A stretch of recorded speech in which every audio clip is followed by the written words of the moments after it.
Capítulo 3. Núpcias. Ange éternel des nuits heureuses qui racontera ton silence, ô baiser, mystérieux breuvage et lèvres se versant comme des cupes altérées, ivresse des sangs enveloppés, oui, comme Dieu, tu es imortel, você. A noite foi lauta em apreensões para ela Gundar. As palavras de Fausto, de que o ar não parecia ainda purificado, encravavam-lhe no amolecido cérebro pressentimentos nada consoladores. E o cético tomava a seus olhos dilatados pela insônia proporções sobrenaturais de profeta ou de fantasma. Era-lhe precisa toda a cordura e fortaleza para que o delírio da imaginação o não emaranhasse nos esconsos dédalos do maravilhoso.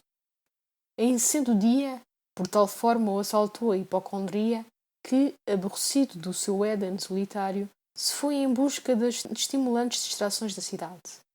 Ao passar junto do palacete de Fausto, sentiu dentro de si um cômodo derramamento de amargoso fel. As janelas estavam fechadas e o edifício parecia silencioso como um túmulo. Ia dobrar a esquina da rua quando, mudado o propósito, voltou atrás e, atirando as rédeas do cavalo ao lacaio que o seguia a respeitosa distância, tomou pela escada acima para saber notícias do amigo. Um grupo de indivíduos de sombria presença conversava em voz baixa na antessala. Gundar cortejou-os e passou adiante, levado de imperiosa atração. Chegou à câmara de Fausto. Ardiam 2 círios ao pé do leito. Sobre ele, estendido, repousava um cadáver. Fausto morrera gentilmente, com os lábios franzidos por um escárnio. Ao mesmo tempo, no fundo ignorado da província, Florentina enlanguecia de saudades pelo primo e suspirava adormentando-se nos sonhos do noivado. E quem descansou jamais em vésperas de noivado? As virgens vai sondar arcanos. Os arcanos serão? Que vertigem e que curiosidades! É necessário ser formosa. É necessário encher de orgulhos o noivo. Quais serão as cores de mais realce para a brancura das páduas? Que enfeites escolher? As fitas, as rendas, as flores, como devem ser combinadas? Qual será o mais gracioso penteado? Um pente cravejado de diamantes, prendendo as lustrosas tranças, e um fio de pérolas solto por elas ao acaso, darão encanto às feições? Mas um cravo vermelho, uma flor solitária, colhida fresca no alegrete, é tocado mais singelo e talvez mais atraente. Todavia, enfim, é uma Califórnia de conjecturas. E a palidez romântica vai substituindo o nácar da epiderme, e a menina, em seus delírios, vai esvoaçando pelas campinas azuis do gozo e do mistério. 23 anos. Eram os anos de Florentina. O poema cifra-se nisso. Robustecida, vigorosa e cheia de si, largava ouso a segurá-lo, largava velas pandas ao desejo pelas auríferas e perfumadas ondas do mundanismo. Que imagens, que traidoras pinturas lhe não turbariam o sono. Se dormia é que a atordoava o narcótico dos carnais deleites, ou porque se extenuava perguntando às flores em que regurgitava a seiva o que tinham elas de comum com o suave entorpecimento que lhe exauria as forças. Florentina não era dessas donzelinhas das baladas e dos romances, etéreas e impalpáveis, que se alimentam com uma lágrima, que se confortam com um suspiro e que pouco mais duram do que essa lágrima ou esse suspiro. Protuberantes seios docemente arredondados, largas espáduas, dilatados quadris, confluía nela, enfim, todo o luxo dos fortificantes dons que fazia respeitada a Virgem Lacedemónia. Virtuosa era sem dúvida, mas, à perspectiva de um tálamo de esposa, não resiste à enérgica severidade do feminino estoicismo, nem resistira à sacra devoção de uma vestal piedosa. Os dias voam. Gundar, ainda impressionado pela singular e repentina perda do amigo, apela para os consolos que de antemão saboreia entre os nevados braços da amada. Pobre Fausto, murmura já com o pé no estribo. Que destinos! Para mim as doçuras celestiais do casamento, para ti a mortalha apodrecida. Contrariado por este contraste que lhe pairava no pensamento, cobriu-se de infinita tristeza. Quem sabe se foi um vaticínio o que disseste? Continua no íntimo solilóquio, picando de esporas o ginete. Ideias associadas. Foi assim que lhe chamaste. Foi assim que um antigo adágio as associou. e o adágio é às vezes como um oráculo inspirado da Sibila. Estava o dia tão sereno como sombrio. Não corria uma oragem, nem soava uma harmonia pelo espaço. O fumo erguia-se dos povoados em densas espirais, e, de longe em longe, apareciam nas alturas miríades de aves carnívoras que, silenciosas, se perdiam na imensidade. Elgundar via em tudo maus presságios. Teve de pernoitar numa estalagem assaz confortativa para um cenobita, mas detestável para quem, como o nosso namorado, se aclimou aos mimos da opulência. Ponto de reunião de homens sem pátria, sem nome e sem mister, assim como de todos os que prezavam o jogo, o vinho e as folias. A estalagem não lograva dos melhores créditos. Também com pouco se contentaria o viajante, se ao menos lhe franqueassem uma cama tolerável. Era duro de pedra a enxerga. O ruído dos turbulentos fregueses é excessivo, e numerosos os próprios cuidados para que esperasse conciliação com o sono. Erguendo-se foi-se recostar distraído ao peitoril da esguia janela.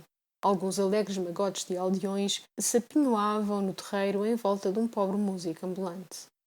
Tangia este um instrumento tão querido do nosso Rodrigues Lobo, a lamurienta safonina, acompanhando com voz doente e plagitiva a vozeadora toada. Elgundar escutou e, em remate, alcançou a ouvir indistintamente estas cópulas soltas da fértil musa do povo. Maria tem pés de neve tem Maria. Quando os pés eram de neve, o corpo de que seria? Abre-te, janela de ouro, aparece resplendor. Veste-te e anda comigo, meu delicado amor. De me ir abraçar contigo, trago cheio o pensamento. Menina, deste-me a morte, a mortalha e o casamento. Calara-se o menestrel.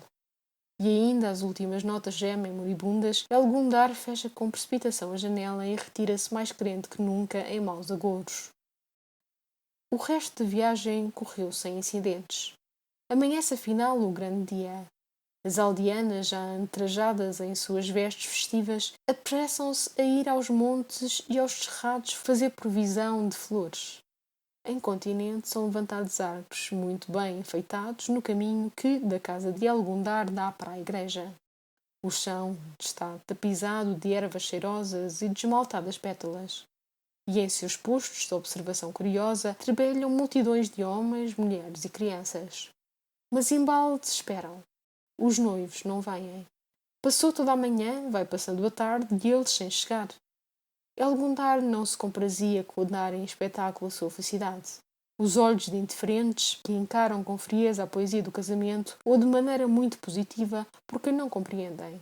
O noivo, por atilado que seja, toma uma posição assaz embaraçosa, se não desgraciada e até ridícula. Elgundar tremia diante do ridículo. Isso lhe valera, hoje em dia, o nome de original. Pois que de tal jeito se infiltrou em nossa natureza aquela ideia que por pouco não fica sendo ridículo tudo o que tem o mau cestro de não ser. Eis, caríssimo leitor, os incentivos que induzem aquele que escreve estas linhas a fazer mais gasto em tinta do que conviera. O nosso herói, pois, logrando as turbas, tomou modesta e silenciosamente a mão de Florentina e, com as testemunhas do ritual e alguns poucos familiares, dirigiu-se à capela da sua casa, onde, paramentado e pronto, estava à espera o capelão. Ainda assim não foram moderados os rubores da donzela durante a cerimónia. Quando dos vizinhos solares chegaram primos e amigos, bifurcados em enormes ginetes, em plena compatibilidade de corpulência com os seus donos, pasmaram que tão clandestina e sem sonoros ruídos corresse uma festa por tão longe soada, e que prometia estrondo e aparato dignos de um rei. No salão heráldico não havia mudança nos adornos. As mesmas jarras no bufete, as mesmas antigas cadeiras de espaldar gigantesco, os mesmos quadros a óleo, os mesmos candelabros, enfim, tudo no mesmo estado de singela elegância, cujo segredo era o privilégio de Elgundar. Florentina constituía uma maravilha de gentileza, conciliando no traje o luxo com a simplicidade, o honesto com o gracioso. Conversava com naturalidade, sem quebrantos, nem abstrações românticas, no meio de algumas amigas, como se não fosse aquele o mais solene dia da sua vida.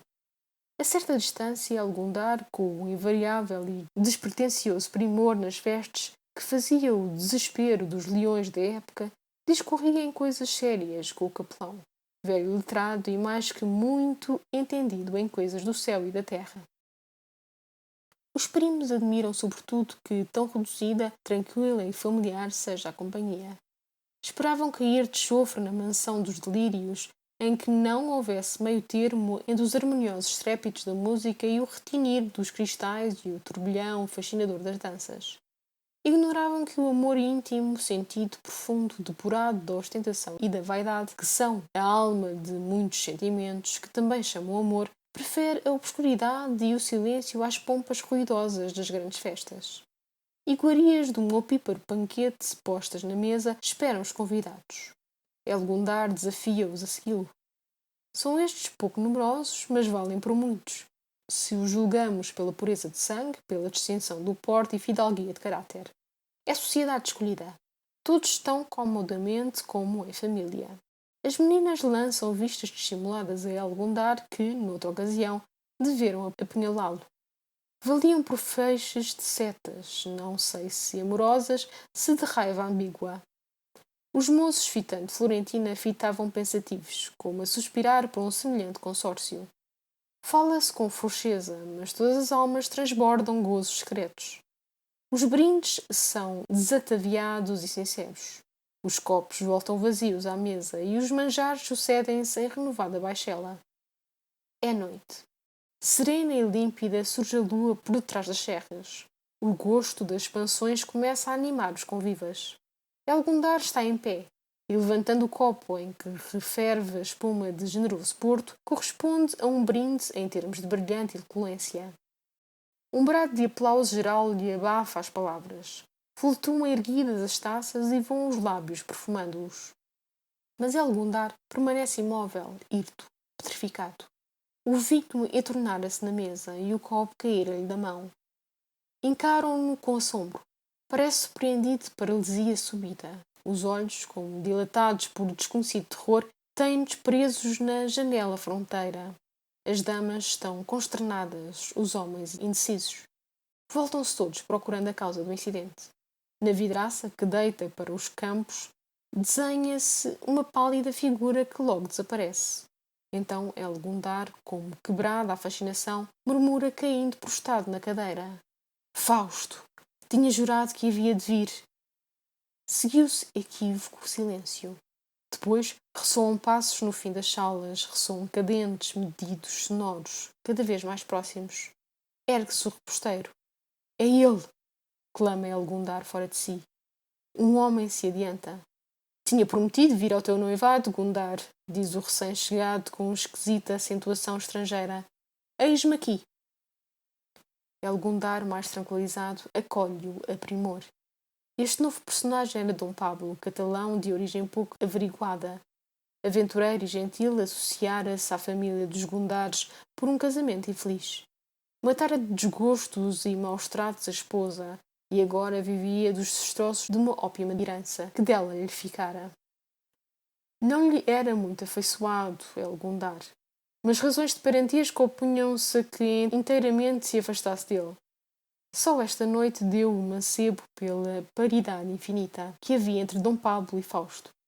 Os mesmos traços gerais, o mesmo olhar de lampejos sombrios, o mesmo rir motejador.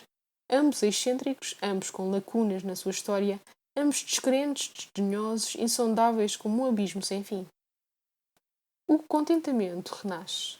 Apenas Elgundar aparece envolvido numa nuvem de tristeza. A doçura de uma tácita interrogação de Florentina consegue todavia afugentar as brumas que lhe empanavam os risos. Volvem ao salão. Dom Pablo eliminara-se como as bruxas de Macbeth. Elgundar fuma na varanda com alguns homens sérios. Os outros ficam prestando homenagem às belas. No entanto, Florentina afina a guitarra. Não sabe resistir à instância dos que lhe pedem uma endecha ao som melodioso do instrumento. A guitarra era, nesse tempo, o mimo predileto das damas bem prendadas. Não tarda que sussurre brandamente o prelúdio de uma música celestial. Uma voz se mistura, pura e cristalina, em inefável concerto. Corre frêmito suave nos corações, e o espaço anima-se de melodiosas ondas. Por fim, a cantora divina, num esgotamento de sensibilidade, pende a fronte abrasada sob o braço da guitarra e deixa-se elevar de saudoso êxtase. A sensação comunica-se, e quando se retiram, os convidados levam gostoso reminiscências daquele romance ditoso. Os esposos ficam finalmente sós. Mas aquelas organizações, por mais que pese a maliciosos, não pertencem ao barro comum. Almas delicadas não se humilham ao serviço de grosseiras tendências. Se já viram como se amam os anjos, saberão como que esquisita delicadeza se amavam. Une-os principalmente a simpatia dos espíritos. O que sentem de estático, de sobrenatural, de soberanamente grande e delicioso é vedado à pena de latá-lo. Almejam confundir-se num eflúvio brando, quebrar as terrenas cadeias, liberar-se pela cerúlea amplidão e fundir-se na divina harmonia dos astros. Isto, em idioma de mortais, não significa nada, mas há coisas que toda a gente assim diz. Comovidos, tímidos, corando um em frente do outro, balbuciando o medo, expressões sem ligação, sem sentido, deixam passar alguns instantes. Um infinito de indizíveis gozos. Agora me convenço de que em nenhum ato da vida do homem recendem tantas, tão suaves fragrâncias de verdadeira poesia. São estreitas demais as paredes do salão para que não impeçam o curso arrojado dos dois vagabundos pensamentos. A noite é uma noite de epitalâmios. Veio também à festa a natureza com os adornos da sua majestade. Florentina cobra as páduas com um chal da Índia, esteia-se ao braço do esposo e vai com ele servir mais livres ares. Lá passam debaixo dos plátanos, ilumina-os um tenue raio da lua. Murmuram, que ternuras, que fluências de mel e gnoto andarão naquele segredo. Perdem-se na sombra, mas são um beijo, como frémito de brisas em pétalas de rosa. À maneira de sátiros, espreitemos de entre as moitas para o interior dos côncavos rochedos que formam uma gruta coroada de floridos tendais. Vê-los-emos, os noivos, aboborados em alcatifa de musgos. A luz branca da lua penetra tíbia e frouxa na solitária caverna. Inebria-os, dificultando-lhes a respiração, o aroma dos rosais. A melancólica elegia das correntes que se despenham, casa-se apenas de longe em longe o queixoso canto de alguma ave triste. Os dois fitam-se na penumbra, apertam-se as mãos, faltos de palavras. Compreendem que pode morrer-se da asfixia de um gozo ideal.